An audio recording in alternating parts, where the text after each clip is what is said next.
the administration of elections. So that's everything from voter registration. We have more than 1 million registered voters throughout the city, to election day operations, which is 3,700 plus of these machines in 1,703 divisions, which are manned by more than 8,000 plus election board workers throughout the city. And then we calculate the votes afterwards as well. So, if it's responsible for the administration of elections in the city commissioner's office is responsible. So, why are we out here tonight? Most of you may already know. Philadelphia has new voting machines. So, when you go to vote on November 5th, these are the machines you'll be voting on. So, obvious question is, why does Philadelphia have new voting machines? The governor of Pennsylvania mandated that all 67 counties throughout the state have to have a new voting system in place which has paper backups. So every county in the state has to have a new system. This is the one that Philadelphia selected. I'm going to do a quick demonstration. Some of you have already seen it. Please hold your questions till after I'm done. Happy to answer any that I can. And for anyone who wants to come up and try the machine individually afterwards, if Eugene's okay with it, we're happy to let you do so. Is that okay with everyone? Yes. Excellent. So, when you go to vote on election day, you're going to go up to your polling place, whatever that polling place is. You're going to go up to the election table. You're going to check in with the election board. Once you're checked in, you're going to get a card just like this. Can everyone see? Sure. You're going to take that card. You're going to go up to the machine. You're going to be still behind the curtains. You're going to take the card, insert it in the machine right here. The first question the machine will ask you is, what language do you want to vote in? You can either vote English or Spanish. If you're content with English, it's already selected. So all you have to do is just hit start voting. From there on out, it's an open ballot system, just as open facing ballot, just as before. Any selections you want to make, you would just tap it. So, on this ballot, it's a mock ballot, so we have athletes and celebrities on here. I'm going to vote for Nick Foles for president. There you go. It's always a hit. Now, all I did was I just tapped on Nick Foles' name. And for those of you who can see, his name lit up. It's green now. Now, say you decide to change your mind and not vote for, I don't know why you would change your mind for Nick Foles, but say you do. You would just... broken collarbone. Gritty's on there? Gritty's on there. It's a mock ballot. I take Gritty over. Well, He's Attorney General, isn't he? So anyway, so if you want to deselect something, you just tap on it again. Easy as that to make a selection or deselect. Now, straight party voting is obviously still an option. I'm not endorsing that you vote straight party, just letting you know that the option is still available. So if you were so inclined, if you wanted to vote straight Democratic Party, there's a button right here that says straight Democratic. You would just tap it. It would select all of the candidates from the Democratic ticket. If you wanted to select straight Republican, you can also do that as well. There's a button that says straight Republican ticket. Just tap on it. It'll select all the Republican ticket. It'll select all the candidates on the Republican ticket as well. So now, you can. This is a general election coming up on November 5th, so you can still split your ticket if you're so inclined. So if I decided, you said you wanted to vote for Gritty? All right, we're going to take Jason Peters off. We're going to vote for Gritty for Auditor General. Is that okay? Easy as that. So now we have Gritty selected for Auditor General. So in the old machines, when you hit a button, you're done. Like with you couldn't could you uncheck it or did you? I mean, if you just selected it again. Yeah. So this allows you to toggle. Yeah, it allows you to toggle. So until you hit the final button, you can. Yeah, we're not play around with it all you want. Yeah, you can play around with it as much as you can vote for other parties too. Like say for United States Senator, Randall Cunningham's in the Libertarian Party. Right. So we have independent and third party. Yeah. There you go. We'll do Randall Cunningham as well. All right, so that's how you make selections for candidates. Next up are ballot questions. So, whenever we used to go somewhere, people always used to tell us that the writing on the ballot questions was either really small, or if they were at the bottom of the ballot, you had to crouch down to read it. Well, those days are long gone. Now, if you come over to ballot questions, there's a button right here that says full text. You tap on the full text, it'll actually give you the entire question. So you can read the question at your pace, And once you're done reading the question, you just hit return to ballot, and then you're welcome to make any selections that you choose to do so. So I'm just going to go yes and no. All right, so now, once you're done making those your selections, What if you want to write in somebody? good question. What position would you like to write in for me? Mayor. Not on the ticket. This is a. So is it okay with me if I show you on congressional at the bottom? Yeah. So easy. There's a personal choice column all the way on the right. You just tap on write in next to the position you want to write in for. Then you just type in whoever you want to write in. Eugene's a pretty swell guy. You know what, Eugene? I'm going to write you in for Congress. Is that all right? No, No, we got mutiny. We're not there. Fanatic. All right, we'll do the fanatic. Does the spelling have to be exact? So if you're actually doing a write-in in any election, the name you write in has to match the way it is registered. The person is registered to vote. So for example, if I decided to run, I'm not saying I am or anything like that, I'm just using me as an example. My name is Azaz Gill, so you would have to spell my name correctly. I'm sorry, this is my name, so I have to. But it's so you would have to spell my name exactly the way it is registered if you're doing a write-in. But anyway, we were doing the fanatic. It's far more fun. So Phanatic. Did I get that right? Yep. Excellent. So there's your write-in. And you can actually see your write-in. So before, I don't know if anyone's ever done write-in in here before. I imagine for committee people, elections and stuff, it got really popular. You used to have to go to a window on top of the machine, press a button. Yeah. So this is far, far easier than that was. Now you just push a button and type in the name. All right. So now once you're done making all your selections, you hit print ballot. Now, once you hit print, you get two options. You can either hit return to ballot, or you can hit print again. So if I want to go back and make any changes to my ballot, I would just hit return to ballot. Or if I'm content with what I selected, you hit print. So now that card that you inserted in earlier, you get a chance to verify all your selections on it. So you get to verify that you voted for everyone you wanted to, including the write-in for the fanatic. It's here as well. So now if you're content with what you selected, Hold on a second. yes, ma'am. If there's a resolution, like you said, a ballot question, does it Yes. show us what the question was in that printout? No, but it shows you in the printout, it just shows you your selection. But you can read the actual ballot question on the machine by hitting full Does text. that mean I have to remember what the ballot question was in order to know that that was what I chose? Because I may not remember. I'm You can always just- concerned about that. Yeah, the question isn't on the card. It's not on the, okay, thank you. So if you're content with what you selected, you just hit vote. So that paper ballot becomes our paper backup. We have the results stored electronically, and we have paper backups as well. If you guys indulge me for a couple moments, there's a couple bells and whistles on this machine that I want to share with you. Is that okay with everyone? Okay. So we're going to start all over again. We got our card from the election board. We go up, insert the card in the machine right here.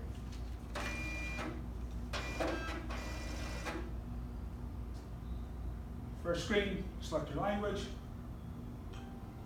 Okay, so these are two features that I particularly like. As you can imagine, I've been doing these demos throughout the entire city, so I've gotten tons of positive feedback, especially the one I'm about to show you right now. So you can play around with contrast on these machines. So there's a button up here that says contrast. You tap on it. Then you tap black and white. So for anyone with macular degeneration, which few folks have had when we've gone out to senior centers, other civic associations, retirement communities, voting in black and white makes it much easier for someone with macular. Voting black and white makes it much easier for someone who has macular degeneration to vote in black and white. So you can make all your selections in black and white if that's what you're inclined to do. And it's gonna reset when you're done. Yeah. So if once you're done, it'll just default back to the whatever voter votes in black and white. The next voter, it'll automatically default to regular. All right. So I'm going to go back to full color now. The other feature, text size. So say this writing wasn't large enough for you. I'm not saying it's, I'm sure everyone in here has got 20/20 eyesight, we're all good. But for someone who needed larger text, just go on text size, click on large text, and hit return to ballot. Now, it'll take you through every single contest on the ballot in a paginated format. So all you have to do is just keep hitting next contest. or continue voting, sorry. So again, next votes. The point is, if you keep hitting continue voting, it'll take you through all the competitions on the ballot, including ballot questions right here. And then at the end, you just hit review selections. I only made 2 on this one. So you get to see nice and big what your selections were right before you hit print ballot. So now, I'm going to hit print again. Now say you got to this point. Say you printed your card and you decided that, you know what, I messed up. I didn't vote for something. Like I left a bunch blank. There's no selections. And you know what, I want to change my mind. You can do what's called spoil your ballot. So you go over here, you click on spoil ballot. You hit spoil ballot again. You hear the machine started pinging? So at this point, this is going to let the election board know that you're going to do what's called spoiling your ballot. Someone from the election board will come in. They're going to enter in a password. They'll have the password on election day. Someone that's On the election. working the poll. Yes, site, the yeah. people at the table are called the election board. The local, yeah. Correct.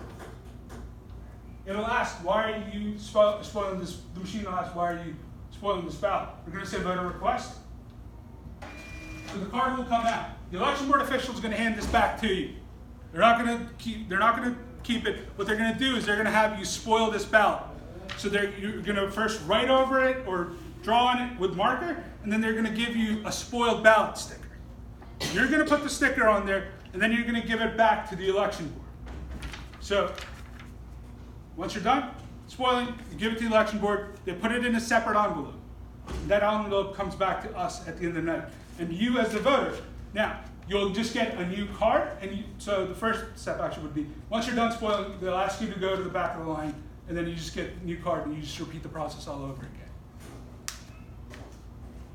My understanding is when I vote, it's supposed to be in private and Correct. secret. So Yeah. how do I prevent the poll person from looking at my card? They're handing it to you, literally coming out of the machine. They're handing it to you. They hand it to me and then I mark it? Yes, you're Spoiled, marking. I mark You're it? marking it spoiled, and you're putting the sticker on it.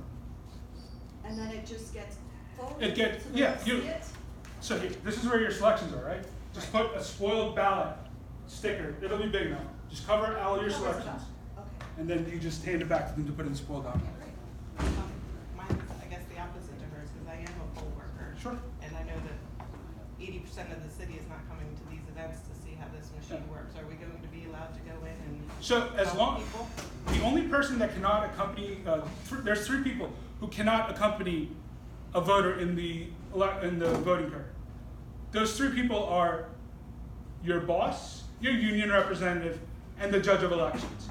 Anyone else can accompany you into the curtain as long as the voter fills out a citizen's declaration form. So if someone from the election board, if you're asked for help by the voter and you're inclined to do so, you just have them fill out the citizen's declaration form.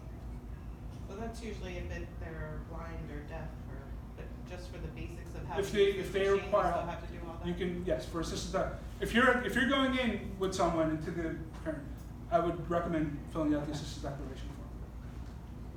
So for every ballot that's folded over and Spoiled? spoiled in Sure. that envelope, Yeah. there's also a document that says the name of the voter who did that. No, your name isn't on the card. There's no documentation that you went through that process? There's documentation that you spoiled the ballot, but you're covering the spoiled ballot. But where's the documentation other than on that piece of paper? So when you go back to vote, because you're spoiling your ballot, the election board is going to put in, right next to your name on the poll book, they're going to put in S1, which just means spoiled 1. And you can spoil your ballot up to 3 times. After 3 times, you're labeled what's called a nuisance vote. So if somebody compares the list of, of the voters, Yeah. it'll say the names of the people who put their ballots in. that- Spoiled their Right. ballots. And those ballots will be in an envelope. Correct. The spoiled ballot. So that means that somebody can tell who those people are. No, because you already put a sticker on the spoiled ballot. If That doesn't identify the voter either. It doesn't identify the voter It just either. says that it's spoiled, it doesn't say why or who or. How big is the sticker? I don't have the exact measurement, but it'll be enough to cover the selection. So it should be private, is what you're saying, so we should be fine. And just to follow up on before, does the name of the person who wrote in come out on the ballot? I'm glad you asked.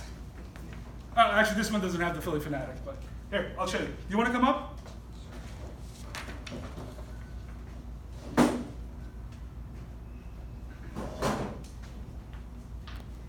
Here's your card. Just insert it in the machine.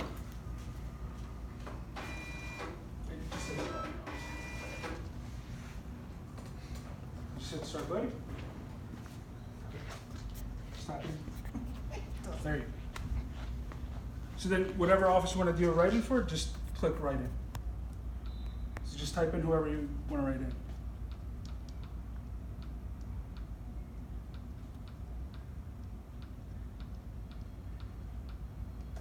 Okay, now hit print ballot. Hit print again. So now you can actually verify that you wrote in right there. Does it say Philly Fanatic? It does. Does anyone else want to come up and verify that it does say the right in on there? Sure. Won't every voter need assistance with this since it's so new and different? No, not necessarily. We've been doing demos throughout the entire city. We're going to end up doing more than 500 demos leading up to the election. So no, not every single voter is going to require assistance. The machine's pretty self-explanatory as well. As long as you follow the direction, you'll be good. But for those who do need assistance, they can always fill out a declaration form. If a ballot gets spoiled, do they just stay there and vote again, or do they have to get back in line? No, so if you do decide to spoil a ballot, you have to go to the back of the line. And why is that, since you're already there? Because it's fair. Because it's fair for everyone. So you can spoil a ballot up to 3 times. Yeah. It's unfair to make everyone. Let's just say there's 10 people in line, Okay. and you keep spoiling ballots. You keep spoiling. You can do it up to 3 times, but it's unfair to make everyone else wait. So it's pretty fair to just ask you to. We're going to ask you nicely to go to the back of the line. Got a couple questions. Sure. Hope I can answer them. I think you probably can. Okay. Do you anticipate like longer lines because of the rollout? And are you doing anything like on the public access television to show people how to vote on the machines? So that's not something I deal with. That's something our deputy commissioners would deal with. As for people waiting in line, I don't believe so. I believe this is not an election that's high turnout usually. And I think even with the new machines, I don't think the lines will be much longer or the wait time will be much longer. Yeah, Again, we're doing public demos with these as well. So the idea is that people are comfortable with these machines when they go into vote in November. As for your other questions about airing advertisements, that's something our deputy commissioner would be able to answer. I'm happy to give you his number. Would you like it? Please. It's for anyone else as well. It's 215-686-3464. His name is Sept, and then there's another deputy commissioner as well. His number is 215-686-3460. You can ask for Nick Studio. Could you also talk a little bit about the security of the system? Sure. Nancy was handing out trifolds earlier. Nancy, right? You handed out the trifolds?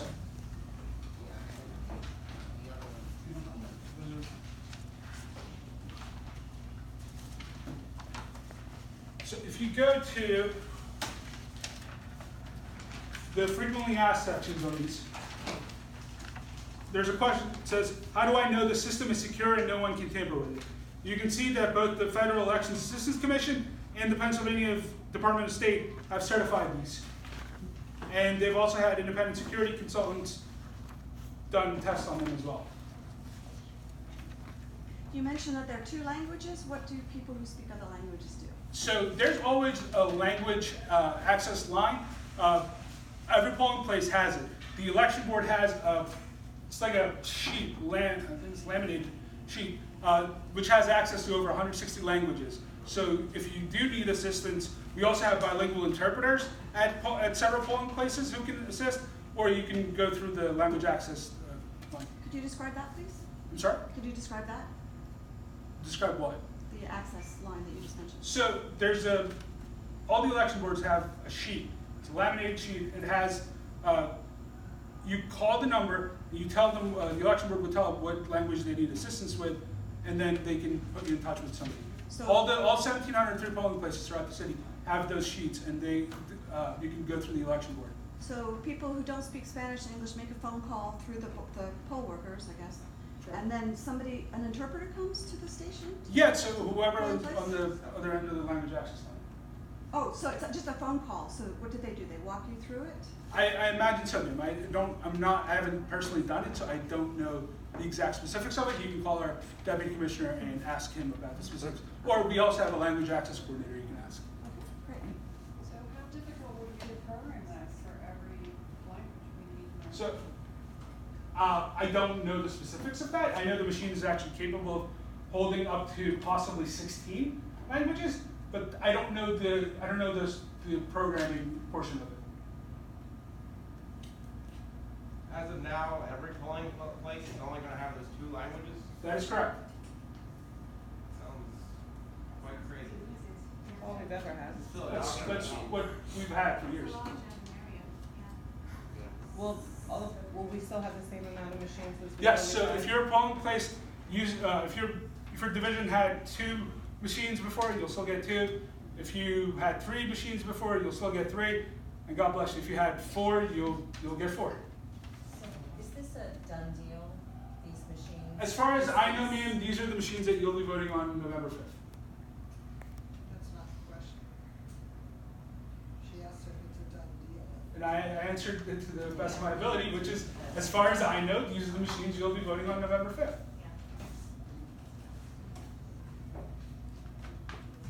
All right, if there's no other questions, I want to. Are there any plans to expand, like, to have more vote? There are lines at some polling place every 4 years during presidential elections specifically, and it's the same polling places every 4 years.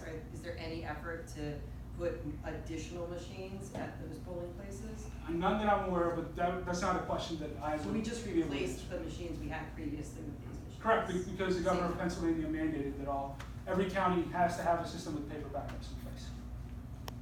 Are you aware that what was mandated was an auditable paper trail that would? The paper ballots are auditable.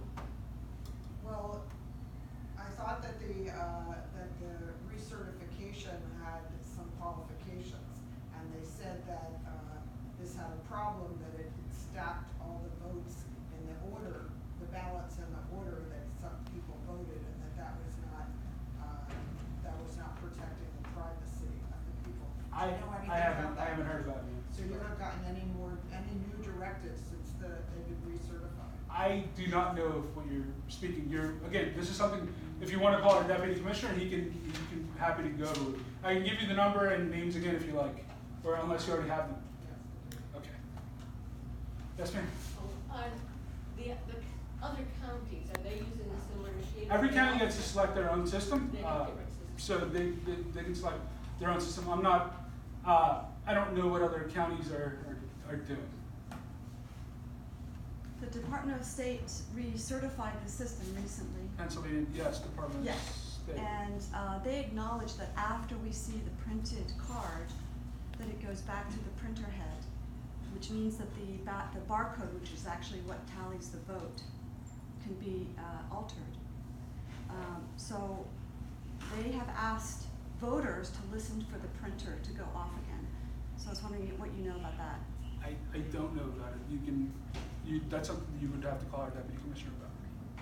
And can you also give us an idea of how long it takes for a typical voter to vote on this? If you know what you're going to vote for, anyone have a timer? Please start.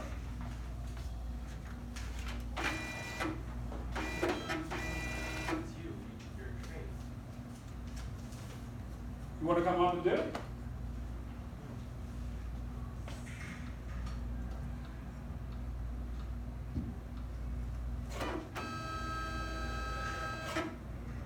Does it work as quickly? That's amazing. Does it work as quickly for people with disabilities? We have ADA devices for them. You have separate devices for them? Yeah, we have ADA devices for them. You didn't vote for everyone though, just three. I just voted straight party. Straight ticket, yeah. I'm not endorsing that anyone vote straight party. I'm saying But it would take longer if somebody were Yeah. doing every same as yeah. Everybody's always waiting. Yeah. It's gonna be a little bit longer than usual. single. Is it just the machine that's changing? What about the books on the table? Are they gonna change too? It is likely that you will still have poll books. Are they manual or are they electronic? The old poll books that you used to have, it is likely that you'll still have. So it's handwritten. Correct. And there's like a two system, right? It's like the poll book and then there's the card. They pull the card Yeah. out of the box. I don't quite No, understand. so you'll just go to the election board, check in, you'll get a blank card from them. Okay, so that's different than it was before, so no card involved. It is likely that this is the system you're going Okay. So if this speaks 16 languages, I don't understand why didn't you make it easier? We don't have to get interpreters. to. Again, this is not a question that I know. You can call our deputy commissioner or our language access coordinator. They would be the ones to answer that. If there's a problem with the battery, we understand that it's well stocked with this battery power. I believe the battery is up to 7.5 hours. Okay, great. So if the battery runs out, do they have batteries on site to replace it? Ma'am, so these machines get plugged in, so you wouldn't need to use battery. And if there was some sort of issue, I'm not saying there would be, but if there was, we have 7.5 hours to fix it. I'm confident in our department that we can. But that's still not my question. I understand it's plugged in. That's a very good point. If there's a power outage and the battery, it's over the 7.5 hours, is there a battery at each polling place? It's a hypothetical that I don't know the answer to. You can call our deputy commissioner. Okay. I can say that as a poll worker, when we run into problems like that, we call and they're here within 5 minutes, whatever. So We they have would a problem deliver a with the battery machine, if they yes. had to, is what you're saying? Yes. You know that for a fact? I I'm know trying to for a fact. understand. As a poll worker, if we've had a problem with the machine going down or something not working, we call and within 5 minutes, somebody from the city is here to fix it. How many ballots does each machine hold? I believe it's certified for up to 300. And what happens if there's more than that? They'll come collect the ballots. And do you have any idea how long that will take? I don't. And what is the process to certify it, to go through and figure out if this was a valid election? Seen this before. Are these machines easier to open and Yes. lighter than the other ones? Yes, have you gone to training yet? No. If you're a poll worker in the room, I would highly advise that you go to training and they'll go over, what I just did was a much more general kind of demo. They will go over a much more thorough demo with you on how to open and close the polls. And I think they're much easier. You don't have to worry about, I know one of the issues with the old machines was that the curtains, like if you mess around with the curtains, the machine would power off. You don't have to worry about that ever again.